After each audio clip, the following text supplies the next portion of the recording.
சிலுவையிலே முத வாரம் கொஞ்சம் ஒரு காரியம் காட்டமா பேசினேன். கையை தூக்குறீங்களா இல்லையான்னு. ஏன்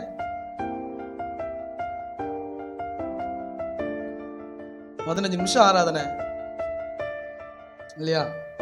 ஆனா கிறிஸ்துவனுக்காய் கையை தூக்கி தொங்கணும், ரத்தம் வடிக்கணும், எல்லாம் பண்ணணும்.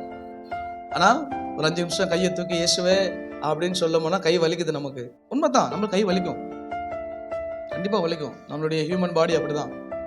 ஆனா ஒரு பர்டிகுலர் மினிட்ஸ் நம்ம கை உயர்த்த முடியும். ஆமென், முடியும். ஆனா அதை கூட நம்ம இன்னைக்கு செய்ய விருப்பப்படுறது கிடையாது.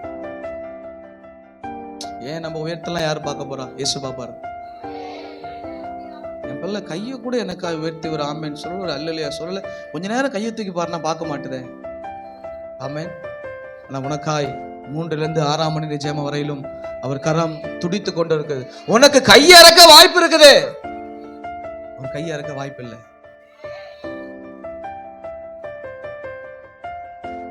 உனக்கு தேவைன்னா கையை இறக்கலாம். ஒரு கை இப்படி இருக்கும், ஒரு கை இப்படி இருக்கும், ஒரு கை இப்படி இருக்கும், ஒரு கை இப்படியே இருக்கும். தூக்கணும், அதனால தூக்கியாச்சு. ஆனா அவர் கரங்களோ சிலுவையிலும் விரித்து கொண்டுதான் இருந்தது. ஆமென். உயிர் போனதுக்கு அப்புறம் தான் அந்த கை மடக்கப்பட்டது. அல்லேலூயா.